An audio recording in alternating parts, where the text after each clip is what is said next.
एक बहुत पुराना घर था, 1000 साल पुराना। गांव के लोग उसे नवग्राम हाउस कहते थे। वहां हर रविवार बारिश होती थी, जैसे आसमान भी उस घर की याद में रोता हो। एक दिन शहर से एक लड़की आई। उसका नाम था मीरा प्रधान। मीरा एक पुराने घरों का इतिहास लिखने वाली लड़की थी। वो टूटे मकानों की तस्वीरें खींचती थी, नक्शे बनाती थी और उनके रहस्यों को समझती थी। उस दिन रविवार था। बारिश की बूंदें कार की खिड़की पर गिर रही थीं जब मीरा पुरानी सड़क से मुड़कर नवग्राम हाउस के गेट के पास पहुंची। गेट पर लिखा था नवग्राम हाउस 1024। अंदर काले पत्थरों का आंगन था और बीच में पड़ा था एक टूटा हुआ सूरज घड़ी का पत्थर, सनडायल, जो समय बताने के लिए बना था।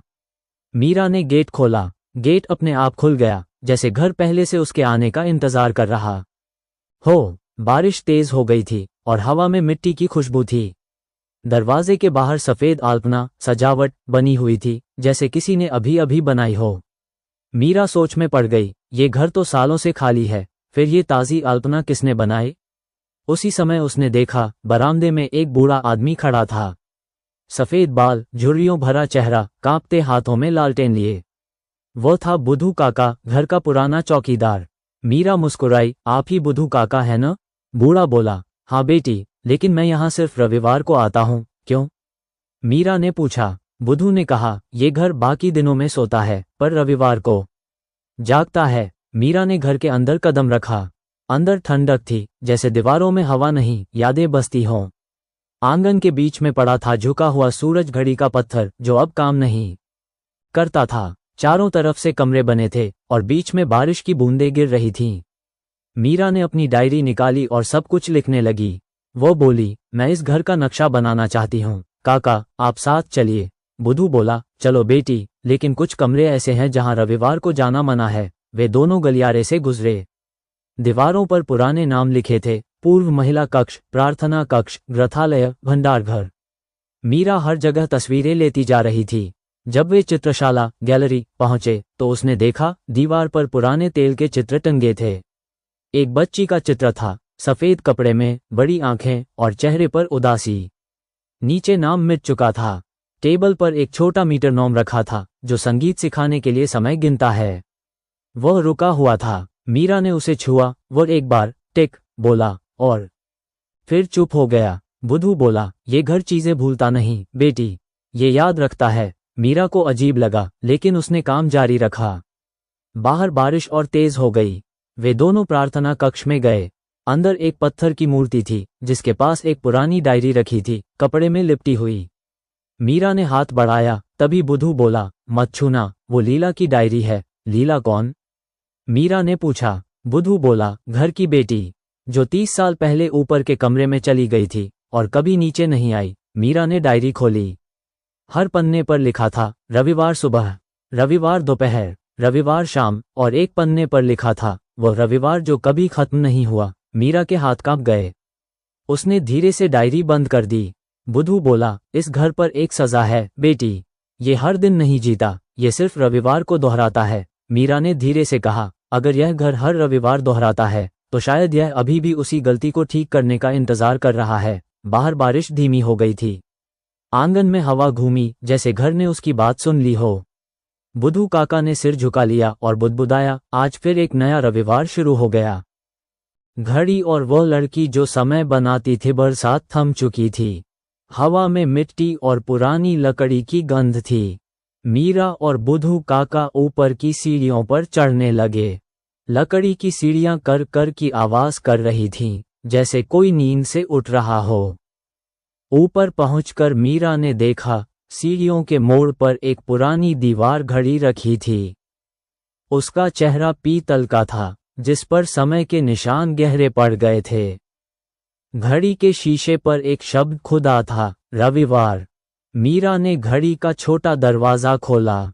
अंदर पेंडुलम की जगह एक शंख, सीपी, लटका हुआ था। उस पर सफेद धागा बंधा था और जब मीरा ने उसे हल्के से छुआ तो शंख से समुद्र की धीमी आवाज निकली, जैसे किसी ने बहुत दूर से शांत रहो कहा हो। जब उसने दरवाजा बंद किया, घड़ी की सुई ने पीछे की ओर एक बार घूमकर टिक किया। मीरा को लगा जैसे समय भी डर गया हो। बुधू काका ने कहा, भूत घड़ियों को पसंद करते हैं। मीरा मुस्कुराई, आपको भूतों पर यकीन है? बुधू बोले, मुझे घरों पर यकीन है, और कुछ घर खुद भूत बन जाते हैं। वे दोनों आगे बढ़े। गलियारे में एक छोटी खिड़की थी, मीका की, पतली चमकदार परत वाली।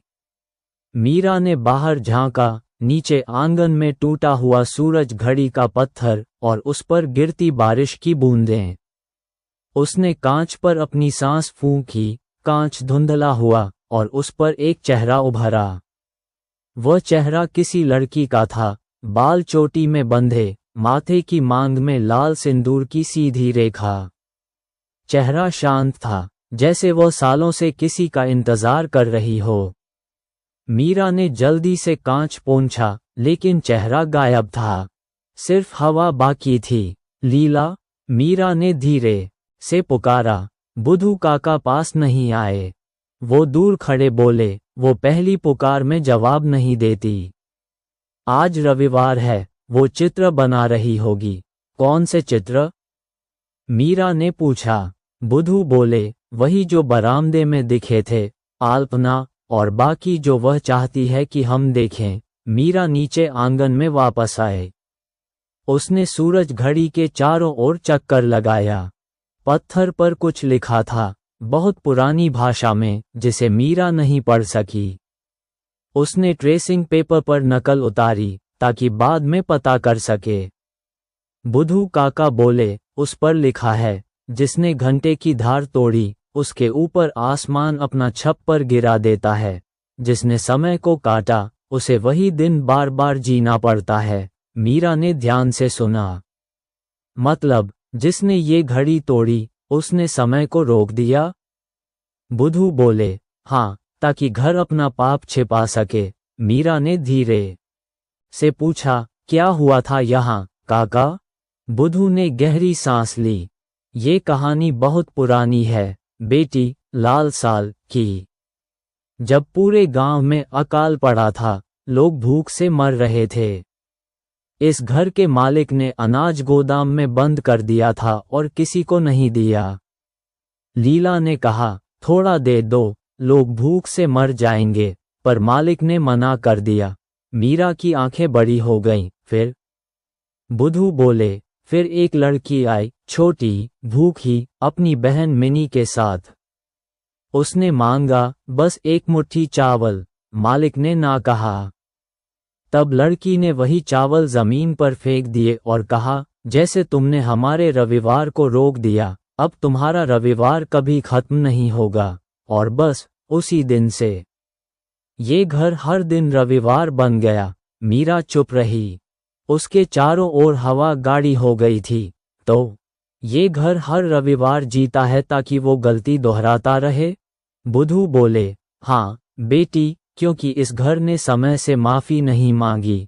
मीरा ने धीरे से कहा, शायद यही वजह है कि मैं यहाँ आई हूँ, ताकि ये घर फिर से सोमवार देख सके। बुधू ने कुछ नहीं कहा, सिर्फ हवा ने उत्तर दिया। बारिश की आखिरी बूंद गिरी और आंगन के बीच गूंज उठी, जैसे किसी ने कहा, हाँ, अब वक्त आ गया है। हंसिया चांद भाग 3। वह कमरा जो नक्शे पर नहीं था। मीरा ने पूरा दिन घर का नक्शा बनाया था, हर कमरे की नाप, हर दीवार की लंबाई, हर सीढ़ी की गिनती। लेकिन जब शाम हुई, उसने देखा कि नक्शे में एक दीवार गायब थी। जिस जगह दीवार होनी चाहिए थी, वहां एक खिड़की बनी हुई थी। मीरा ने हैरानी से देखा, खिड़की लकड़ी की थी, बहुत पुरानी, उस पर बारीक लकीरें खुदी हुई थीं, जैसे किसी बच्चे ने उंगली से निशान बनाए हों। खिड़की के पार उसने झांका और वहां उसने देखा एक छोटा, सुंदर नीला आंगन, जिसे गांव वाले नीला आंगन, ब्लू कोर्टयार्ड कहते थे। आंगन के बीचों बीच एक सूखा पेड़ था। उसकी शाखाओं पर सीपियां और छोटे शंख लटके हुए थे, जो हवा चलने पर धीरे धीरे घुंधनाहट करते थे, जैसे कोई बहुत पुराना गीत गा रहे हों। मीरा उस जगह को देखकर मंत्रमुग्ध रह गई। वह धीरे से बोली, काका, ये जगह तो मेरे नक्शे में नहीं थी। बुधू काका बोले, हाँ बेटी, यह नीला आंगन सिर्फ उन लोगों को दिखता है जो सच में घर को सुनना चाहते हैं। यह वही जगह है जहाँ लीला ने आखिरी बार कदम रखा था। मीरा ने देखा, खिड़की की चौखट पर बहुत छोटे छोटे निशान थे, जैसे कोई गिनती कर रहा हो। 1, 2, 3, फिर जगह छोड़कर 4, 5, 6 और बीच में लिखा था मिनी, रविवार। उसके नीचे आखिरी निशान के पास लिखा था वह रविवार जो खत्म नहीं हुआ। मीरा का दिल धड़क उठा। काका, ये मिनी कौन है? बुधू बोले, वो लीला की बहन थी, या उसकी परछाई, या उसकी बेटी। कहना मुश्किल है, घर की कहानियां कभी सीधी नहीं होती। मीरा ने धीरे से पूछा, क्या मिनी भी गायब हो गई थी? बुधू काका ने सिर हिलाया, हाँ, वो दौड़ी थी, लेकिन आधे रास्ते में रुक गई, क्योंकि घर ने उसे भी पकड़ लिया था। मीरा बोली, ये सब बहुत अजीब है। क्या इस घर ने खुद को सजा दी है? बुधू ने कहा, हाँ, इस घर ने सोचा था कि अगर वो सिर्फ रविवार में रहेगा तो उसे अपने पाप याद नहीं रहेंगे। लेकिन यादें मिटती नहीं बेटी, वो बस कमरे बदल लेती हैं। मीरा खिड़की के पास गई। नीचे आंगन में उसने देखा, पेड़ की शाखाओं से सीपियां झूल रही थीं और हवा में उनकी आवाज किसी लोरी जैसी थी। मीरा ने खिड़की के पास एक पुरानी अलमारी देखी। उसके दरवाजे पर धूल जमी थी। मीरा ने उसे खोला। अंदर रखे थे कुछ छोटे मिट्टी के कटोरे, कुछ पीतल की थालियां और एक लकड़ी का डिब्बा कपड़े में लिपटा हुआ। उसने कपड़ा खोला। अंदर कुछ पुराने खत पत्र थे, लाल धागे से बंधे हुए। लेकिन एक धागा खुला हुआ था, बिना गांठ के।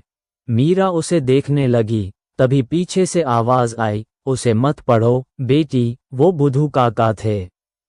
मीरा ने मुड़कर पूछा, क्यों? बुधू बोले, वो खत रविवार के बाद वाले दिन के लिए हैं, और यहाँ रविवार कभी खत्म नहीं होता। मीरा ने धीरे से कहा, शायद अब खत्म हो सकता है।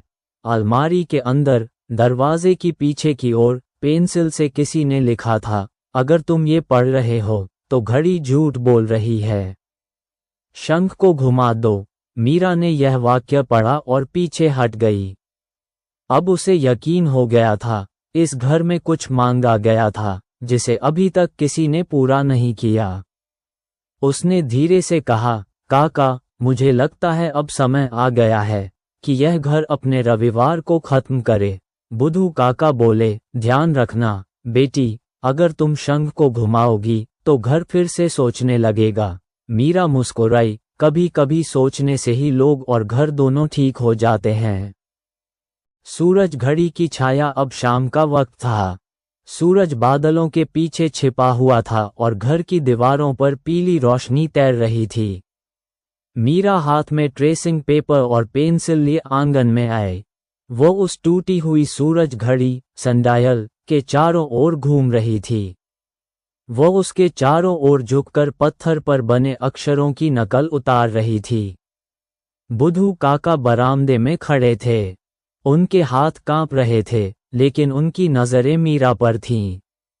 वह जानते थे, जो आज होने वाला है वह इस घर के 1000 साल के इतिहास को बदल देगा। मीरा धीरे से बोली, काका, इस पत्थर पर कुछ लिखा है। देखिए, ये वाक्य है, लेकिन टूटा हुआ।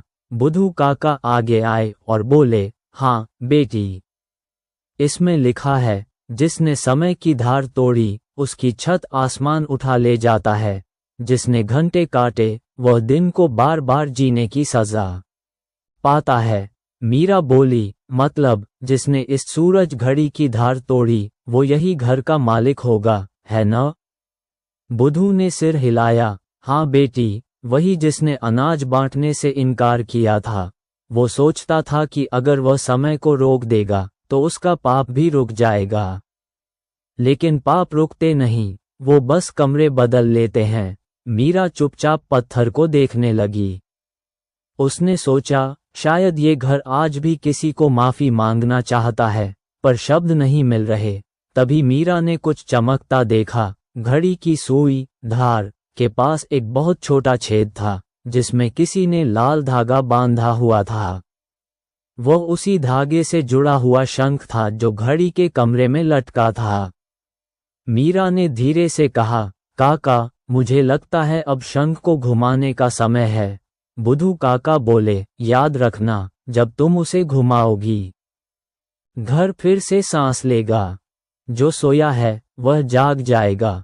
मीरा मुस्कुराई, अगर वो जागेगा तो उसे सच्चाई भी सुननी होगी। वह ऊपर गई जहां पुरानी दीवार घड़ी लगी थी। उसने घड़ी का छोटा दरवाजा खोला। अंदर वही शंख लटक रहा था जिसे धागे से बांधा गया था। उसने दोनों हाथों से उसे पकड़ा और धीरे धीरे घुमा दिया। शंख से एक गहरी आवाज निकली, जैसे दूर कहीं समुद्र गरज रहा हो। नीचे आंगन में हवा तेज चलने लगी। दीवारों पर टंगे चित्र हिलने लगे। बुधू काका डर के मारे सीढ़ियों के नीचे खड़े हो गए।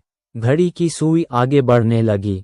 पहले 12, फिर 1। काका चौंक गए। मीरा बेटी, तुमने घर को सोचने पर मजबूर कर दिया। मीरा बोली, अगर यह घर सोच सकता है तो इसे अपनी गलती याद भी होगी। उसी समय गलियारे की खिड़की अपने आप खुल गई। हवा में चमेली के फूलों की महक फैल गई और उस महक के साथ एक धीमी आवाज आई, जैसे कोई लड़की डायरी पढ़ रही हो। रविवार सुबह हम आंगन को नया बनाएंगे। रविवार दोपहर हम दरवाजे पर आल्पना बनाएंगे। रविवार शाम अगर घर ने हमें सुना। आवाज यहीं रुक गई। मीरा ने फुसफुसाया, लीला? बुधू काका धीरे से बोले, अगर तुमने उसे सुना तो उसने भी तुम्हें सुन लिया है, पर ध्यान रखना, अब घर जवाब देगा। मीरा ने कहा, उसे क्या चाहिए? काका। बुधू काका की आंखें नम हो गईं। सिर्फ एक शब्द, बेटी, माफ करना। बस यही शब्द इस घर को सोमवार दिला सकता है। मीरा चुप हो गई। उसका दिल धड़क रहा था। उसने धीरे से कहा, ठीक है काका, अब हम उसे ये शब्द देंगे। तभी बाहर से एक हल्की सी रोशनी आंगन में फैली। बरामदे में एक औरत आती दिखी। नीले रंग की साड़ी, माथे पर सिंदूर की लकीर, हाथों में सीपियों के कंगन। वह बिना आवाज के चल रही थी। उसके कदमों के नीचे आल्पना चमकने लगी। बुधू काका के होंठ कांपे। मिनी, तुम? मीरा ने आश्चर्य से देखा। वह वही लड़की थी जो पहले खिड़की में दिखाई दी थी। वह मुस्कुराई और बोली, लोग मुझे लीला कहते हैं, पर मैं वो लड़की हूं जिसने चावल जमीन पर गिराए थे। मीरा ने धीरे से कहा, तुमने ये घर क्यों शाप दिया था? मिनी बोली, क्योंकि मैंने देखा था कि कैसे इंसान की भूख दूसरे इंसान की दया से बड़ी हो गई थी। मैंने घर से बस एक चीज मांगी थी कि वो अपने पाप को याद रखे, पर इसने उसे हमेशा के लिए रोक लिया। मीरा बोली, तो अब क्या करना होगा? मिनी मुस्कुराई, अब तुम यहाँ हो। अब इस घर को माफी मांगना सीखना है। मीरा के हाथ कांप रहे थे। उसने कहा, मैं कैसे शुरू करूं? मिनी ने कहा, घर के सूरज घड़ी पर हाथ रखो और वो वाक्य कहो जो मैंने अपनी बहन लीला की चिट्ठी में लिखा था। हम पाप को छिपा कर नहीं, बल्कि सहन करके माफी मांगते हैं। मीरा ने धीरे से सूरज घड़ी पर हाथ रखा और दोहराया, हम पाप को छिपाकर नहीं, बल्कि सहन करके माफी मांगते हैं। तभी हवा रुक गई। शंख ने अपने आप आवाज की। घड़ी की सुई आगे बढ़ी। 3, 4, 5 और पहली बार घर ने रविवार से बाहर कदम रखा। बुधू काका जमीन पर बैठ गए। उनकी आंखों में आंसू थे। बेटी, उन्होंने कहा, तुमने घर को सोमवार दिला दिया, 1000 साल बाद। मिनी ने मुस्कुराते हुए कहा, अब इस घर में लोग फिर से रह सकेंगे। अब रविवार सिर्फ एक दिन रहेगा, सजा नहीं। आसमान में हल्की धूप फूट पड़ी। आंगन में चमेली के फूल खिल गए। सीपियों से निकली आवाज अब गीत बन गई। रात धीरे धीरे बीत रही थी। बरसात रुक चुकी थी और आसमान में छोटे छोटे तारे चमक रहे थे। मीरा, बुधू काका और मिनी बरामदे में बैठे थे। दीवारों पर दिए जल रहे थे और हवा में चमेली की खुशबू थी। घर अब शांत था। पहली बार सदियों बाद वह डरावना नहीं लग रहा था। सीपियों की आवाज अब डर नहीं बल्कि गीत जैसी थी। मिनी ने धीरे से कहा, अब रविवार खत्म हो गया है मीरा, अब ये घर सांस ले सकता है। मीरा मुस्कुराई। उसने अपनी डायरी खोली और लिखा, घर भी इंसानों की तरह माफी मांग सकते हैं। बुद्धू काका ने कहा, बेटी, अब जब ये घर ठीक हो गया है, लोग फिर से यहाँ आएंगे। मिनी बोली, हाँ, अब कोई भूखा नहीं रहेगा। अब ये घर बांटेगा, छिपाएगा नहीं। सुबह की हल्की धूप दीवारों पर पड़ी। घड़ी ने धीरे धीरे 6 बजाए और हवा ने सीपियों को हिलाया, जैसे कह रही हो, अब सोमवार है। मीरा नीचे आंगन में गई। वहां उसने देखा, सूरज घड़ी की टूटी हुई धार अब नई बना दी गई थी। किसी ने रात में उसे जोड़ दिया था। उस पर सूरज की किरणें गिर रही थीं और उसकी परछाई बिल्कुल सही जगह पर थी। बरामदे में एक पीतल का कटोरा रखा था, जिसमें लोग अब चावल डालते थे और जरूरतमंद उसमें से लेते थे। मिनी ने कहा, ये कटोरा हमारी याद दिलाएगा कि भूख से बड़ा कोई धर्म नहीं होता। मीरा की आंखों में आंसू आ गए। उसने कहा, अब ये घर किसी को बंद नहीं करेगा, अब ये घर हर किसी का होगा। बुद्धू काका मुस्कुराए। उनके झुर्रियों भरे चेहरे पर धूप चमक रही थी। उन्होंने कहा, अब मैं भी यहाँ हर दिन रहूंगा, सिर्फ रविवार नहीं। मीरा हंसी, क्योंकि अब हर दिन रविवार नहीं, सोमवार से शुरू होने वाला नया जीवन है। वो तीनों बरामदे में बैठे। मिनी ने नई अल्पना बनाई, जो अब एक कटोरे के आकार की थी, जिसके चारों ओर हाथों की आकृतियां बनी थीं, देने और लेने के प्रतीक। मीरा ने लिखा, अब नवग्राम हाउस डर का नहीं, प्यार का घर है। अब इसकी दीवारें माफ करना बोलना जानती हैं। दोपहर तक गांव के कुछ लोग वहां पहुंचे। किसी ने कटोरे में चावल डाला, किसी ने एक मुट्ठी निकाली, किसी ने चमेली के फूल रखे। सबके चेहरों पर शांति थी। मिनी ने बच्चों को आंगन में खेलने दिया। हवा में सीपियों की मधुर धुन थी। सूरज चमक रहा था और ऊपर की मंजिल पर खिड़की के पास हल्की सी रोशनी झिलमिला रही थी, जैसे लीला वहां खड़ी मुस्कुरा रही हो।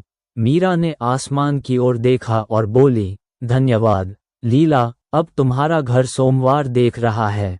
बुद्धू काका ने धीरे से कहा, अब ये घर फिर कभी नहीं सोएगा, अब इसमें जीवन रहेगा। मीरा ने मुस्कुराते हुए अपनी कार की ओर देखा। उसे अब शहर लौटना था, पर उसका दिल कह रहा था, वह हर रविवार यहाँ आएगी, नए सोमवारों को देखने के लिए। जाते जाते उसने आखिरी बार पीछे देखा। आंगन में बच्चे हंस रहे थे। मिनी चमेली के फूल तोड़ रही थी और सीपियां गुनगुना रही थीं। अब डर नहीं, अब रोशनी है। ट्यूलिप कहानी की सीख, मॉरल ऑफ द स्टोरी, सच बोलने और माफ करने से हर पुराना दर्द मिट सकता है। घर, इंसान और दिल तीनों तभी खुश रहते हैं जब उनमें प्यार, दया और माफी बसती है। भाग 2 के लिए मेरे चैनल को सब्सक्राइब कीजिए और कमेंट कीजिए और दोस्तों के साथ आशा करती शेयर हूँ करें। आपको यह कहानी अच्छी लगी होगी। मेरी कहानी